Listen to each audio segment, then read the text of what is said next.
Hello, crafty cuties! Today we are going to make this cute Christmas journal using a pasta box, and I'm going to just jump right in. I've done a tutorial like this before, so here we go.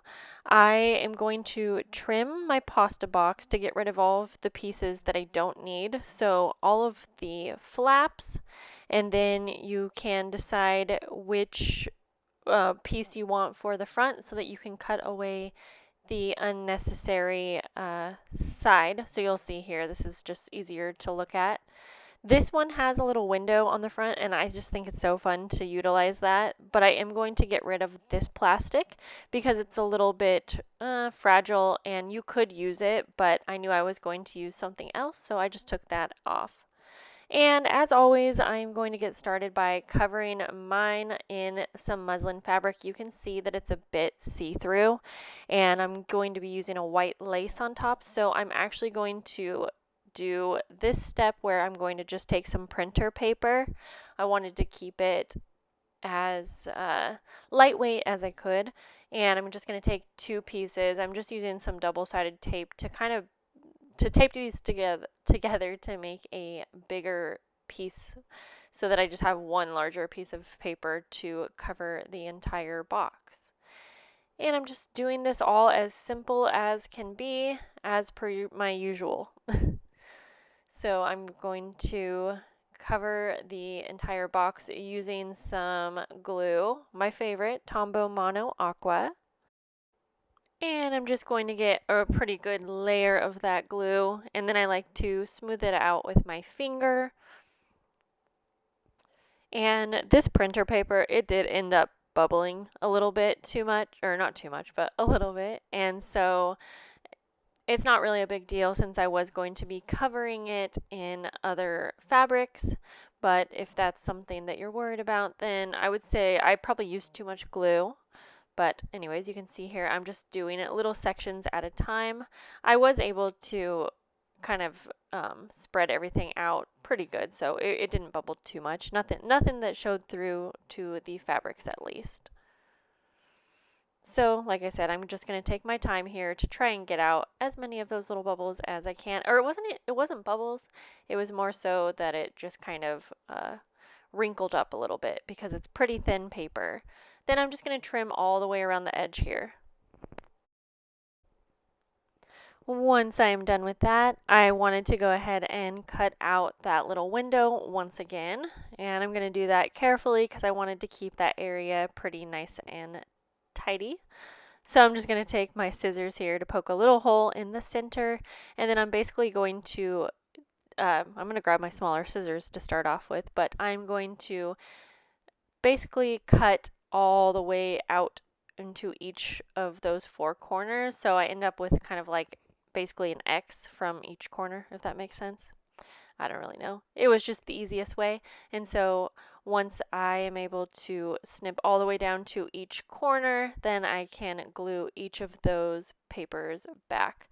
And you could just go ahead and use an X-Acto knife and cut that all the way out.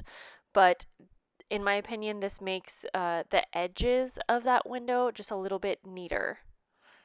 And again, I am going to be having that fabric layer, so not a big deal, but that's just what I did.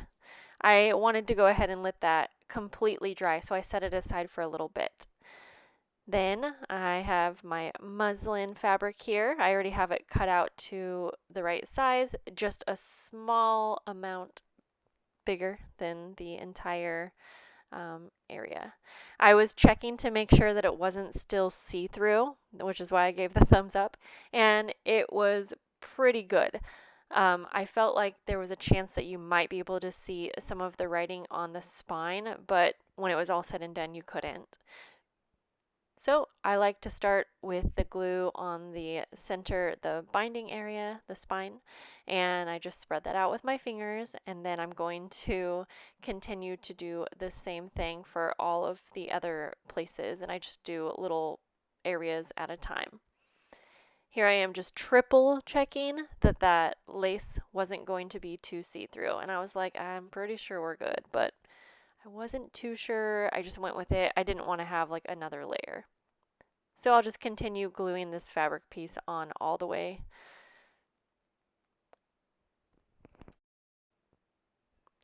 Once that's all glued on, I'm going to trim around so I don't have too much excess fabric, and I just on the corners there, you can see that I will just cut off at an angle. So again, you're going to have the least amount of fabric. I went a little too far on that corner, but it's all fine. Then I'm going to use my glue and just make sure to glue down all of the fabric, and I wrap it around as tightly as I can because this is really going to help ensure that our first layer of fabric is nice and tight, and that is something that I definitely make sure to do every single time. Then once I have that all glued, I'm going to take my lace. You can see I didn't let this dry. I wasn't worried about the glue showing through, even though it looks like it might here. I've done this so many times that I know it won't. And I just follow those same steps where I just glue the spine area, flatten that out, and make sure to get any like little fuzzes or hairs off, because I found that I kept attracting like all of the little fuzzes, and you can really see it through the lace. Now, I'm going to do the same thing again where I'm trimming any excess off before I fold that around to glue down on the inside cover. I was having trouble getting this lace to stay glued down very well. And so you're going to see in a minute that I do end up deciding to sew around the edges, but if you didn't want to sew at all, I'm pretty sure you could use Fabri-Tac glue. I hear a lot of people have good luck with that glue. I've tried it so many times and I just hate it, but for some reason this lace would not stay glued well with this glue that I use, and I've never had that issue. But you'll see I take some paper clips to hold it down. Now, one thing probably, if I wasn't so impatient because I'm trying to film a whole video, I'm pretty certain that if I had just left it to dry with the paper clips, that it would have ended up drying down and, being just fine. But of course I was in a hurry, so while I was moving on to each side, I used the paper clips, but again, you're going to see that I decided to use my sewing machine, which I probably would have done anyways. So I let it sit for like 5 minutes, and then I was like, all right, let's move on. So I'm doing the same exact thing to the little window here. I'm going to use my tiny scissors. I love these scissors, by the way. They're from Amazon. And I'm cutting through both layers of that fabric, which was the muslin and the lace. Trim off any excess that I don't really need, but I'm just going to cut from the center out to each of the 4 corners as evenly as I can. Doesn't have to be perfect. And then again, I'll just use my glue to hold down the fabric. And since you have 2 layers here, we have that muslin and we have the lace, I'll need to add a second layer of glue in between each fabric. But again, I was just having trouble with this lace sticking to the glue for some reason. So I'm just going to wrap all of that around really nice and tight here for that window, because we definitely want the window to look as neat and tidy as possible. I was struggling for a minute because I was just like, why is this happening? But again, I'll use the paper clips here just to hold those in place for a few minutes while I'm getting ready to move on to the next. Then I'm going to go ahead and sew all the way around the outer edge first. I've been cutting out a lot of my clips of sewing lately because I just feel like it's so loud, and of course on this video I am having to do a voiceover, so hopefully this is going to turn out okay. I don't feel like I've ever found a really great sounding microphone. I probably should invest in that, but anyways, yeah, in my normal videos I really cut out a lot of the sewing because I just feel like it's so loud and like you get the point. But if any of you care differently, if you want me to keep those clips in, or if it's beneficial to you, please let me know, because I'm just assuming, but I don't know if I've really ever asked.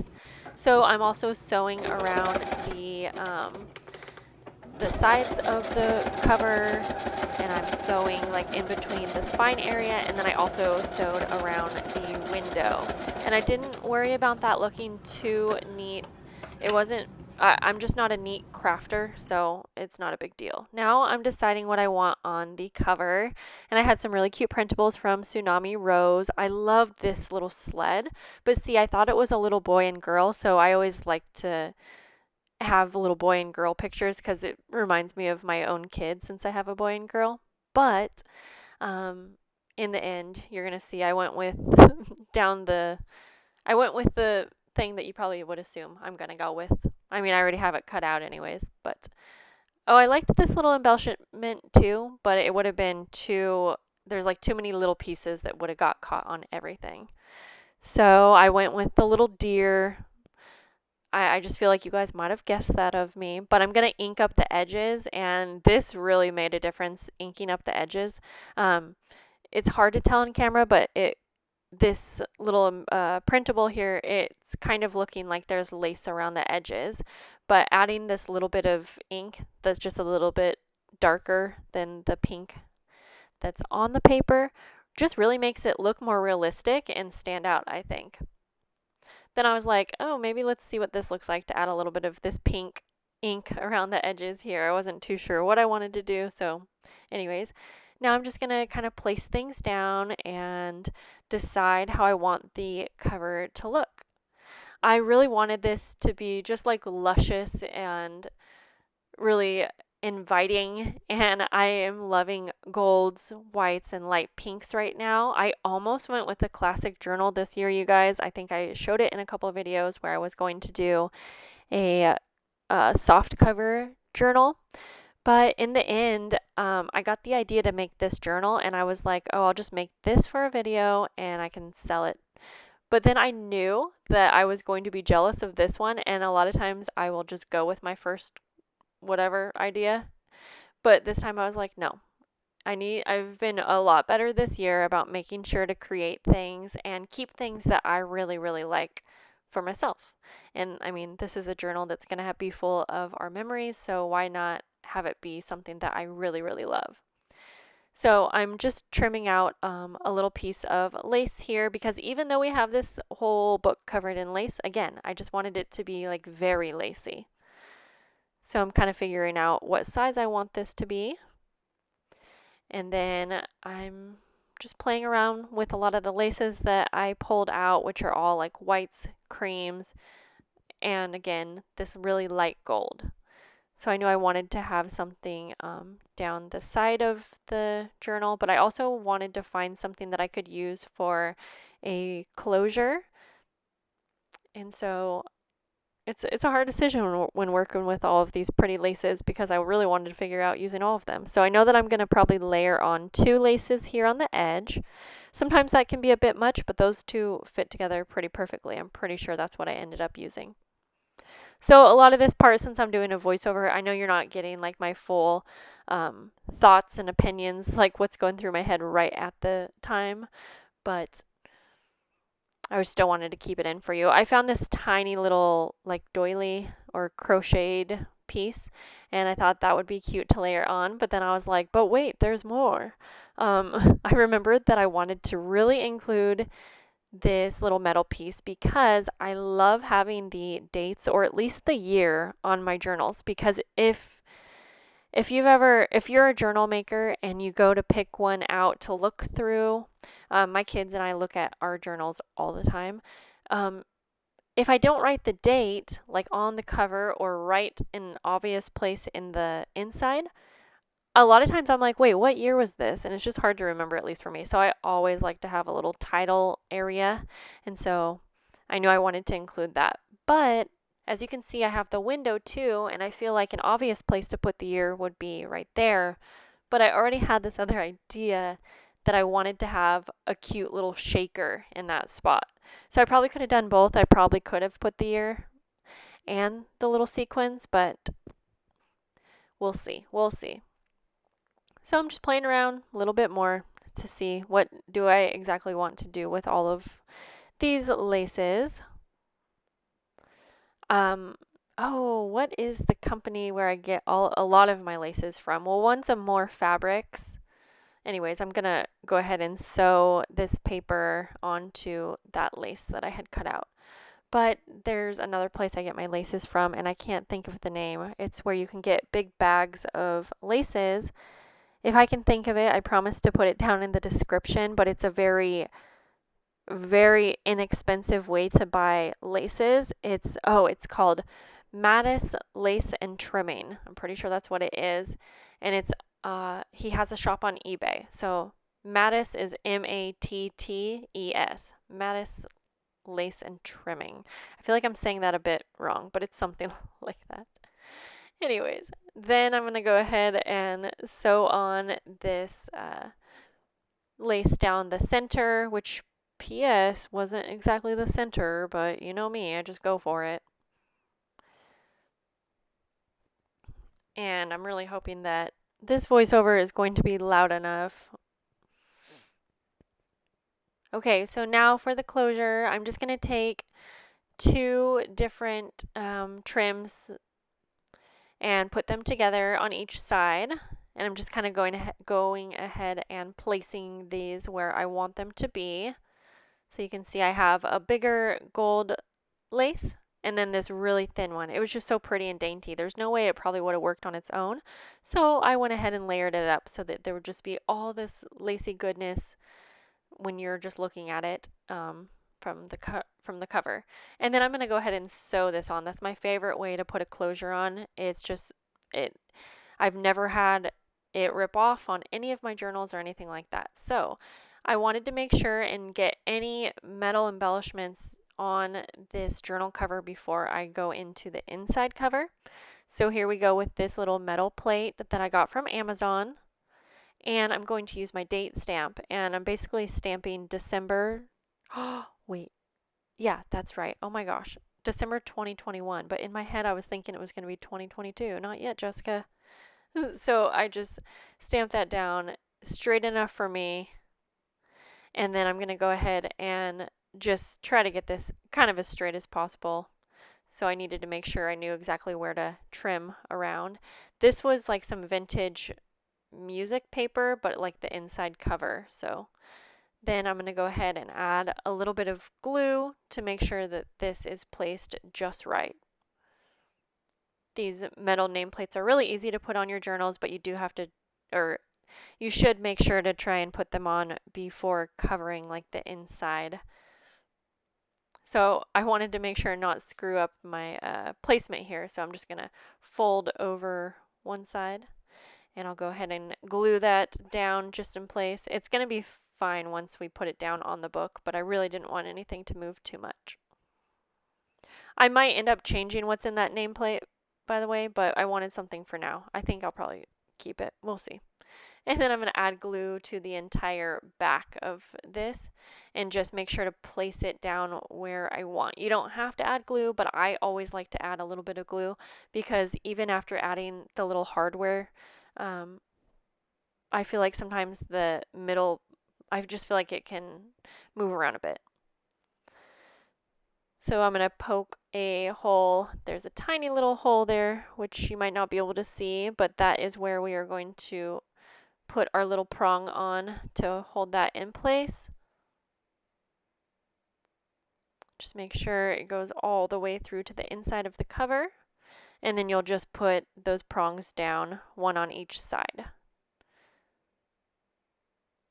And then while it's still in the correct spot, I'll take my metal awl here and poke another hole so that I can go ahead and place that in.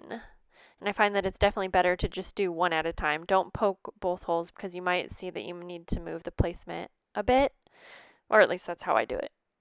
Then I'm going to take my Crop-A-Dial so that I can put a little hole at the top of the spine in the middle, but this is where I realized that this wasn't actually sewn on.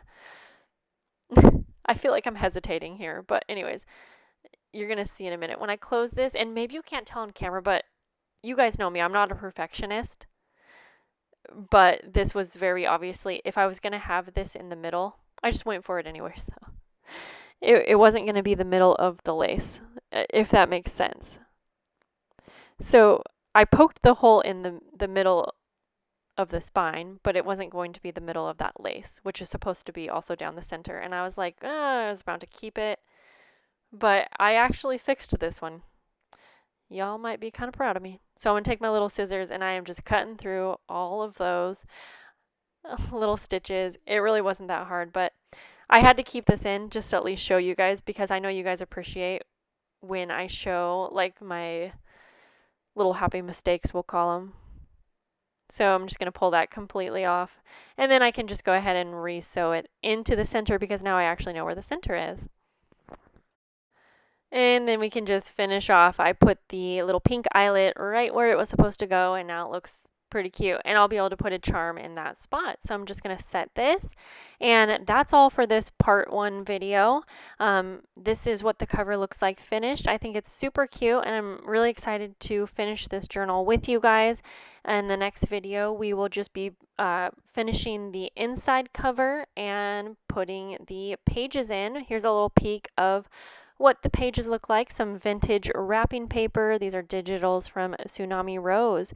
I made this into just 2 parts, so we will do this in the next video together, guys, and we'll finish it up together, and then we can get on to Christmas crafting. I'll see you guys later. Bye.